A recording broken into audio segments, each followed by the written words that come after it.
So this is the XL-sized U.S.S. Equinox from the episode Equinox, which those of you who are old enough will get that gag. It was actually it was a two-part episode, and it was actually the season finale of Year 5 of Voyager, which I hadn't appreciated until I looked it up. But they were a good couple of episodes.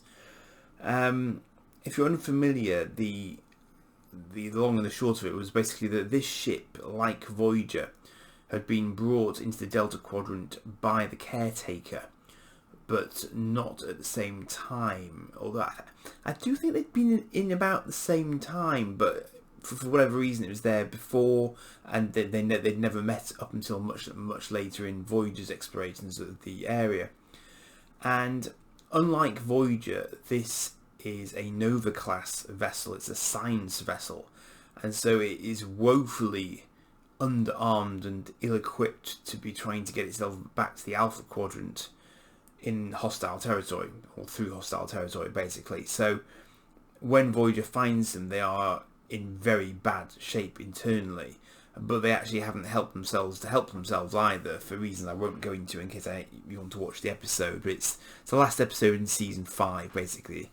And it is very interesting because it paints a very different picture of the way in which Voyager could have gone had they not held themselves together as a crew basically, and as a Starfleet crew more particularly. So just to sort of look at this, the nacelles remind me a lot of the Sovereign class nacelles. Other people liken this, I think, to Voyager itself, because it doesn't have a sort of a neck attaching the secondary hull to the primary. But I was quite struck by its design when I saw it, because we haven't had a new small science vessel since the U.S.S class, which has been around since Star Trek 3. And I quite like the U.S.S, but this is a much sexier starship than the U.S.S, it has to be said. It's got this unusual primary hull with this sort of little kind of exert out of it. I think that's a shuttle bay in there, and it's just a really nicely thought out little vessel. Apparently, this was actually replaced the Galaxy class as Starfleet's primary explorer vessel, because it could be specialised for any sort of given mission. It was designed to be very sort of swappable in terms of sensors and all that sort of good stuff. Now, I don't know how canon that is. I think it's in the Next Gen Tech Manual, and the design for this is actually in the Next Gen Tech Manual as well, apparently, along with some other designs that got used for other things. And apparently this was also a Defiant prototype concept as well, so that this could be what the Defiant ended up looking like. Obviously the Defiant went its own very unique way, but I can see why you'd have gone for this, because it does give the impression that it could be quite a tough little ship. But as it turns out, it's only a science vessel.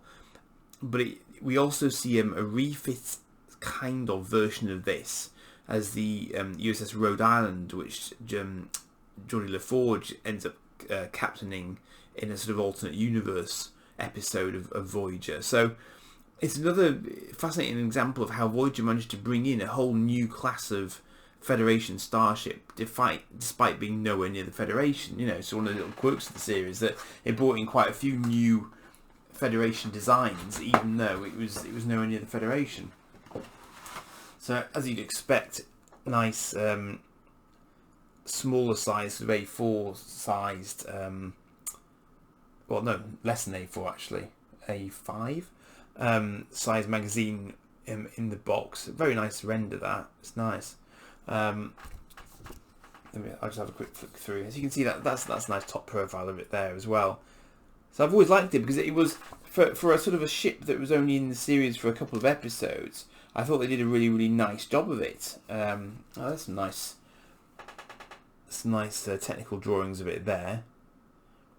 So unlike Voyager, it didn't have the sort of the swing wing nacelles. It was just what it was basically, standard sort of fixed nacelles. But if you line that up alongside a Sovereign class, I think you can see that you know, they were sort of quite similar design eras. So let's get her out now. I've warbled on long enough. And here she is now then. That's, yeah, plastic nacelles. Let's see how heavy she is. Oh yeah, that's a nice weight. So, as is often the way, I say she's a nice weight. She's a little bit lighter than I would have thought. But I'll tell you what, that's considering I managed to get this half price on a Black Friday deal, she's a really impressive model, because she's very much, you know, these nacelle pylons are not going anywhere because they're nice and wide, and it's very, the nacelles are very well attached. That almost looks like it's a sort of single form. So it is a really, actually I was wrong about that, that's not a shuttle, but I think that's a backup deflector, because it's got a primary deflector down here, but I think that's a backup deflector, secondary deflector array. I believe those might be torpedo launchers on the front there. It's got one aft as well, and I believe it also carries a shuttle, but it's a lot smaller than Voyager. So NCC-72381 for those who like such details, and that's plastered across its nacelles on the top there, which is nice. So yeah, I mean, I mean that's nice. It's a nice swooshable ship. I think it's a really nice ship, which is why I wanted to snag it if I could justify it, because I don't know, you know, the Eaglemoss ships are going for like 60 quid at the moment. If you pay full whack, and quite frankly you should never pay full whack, because there are always offers on. I stressed this in my last video, there are always offers on.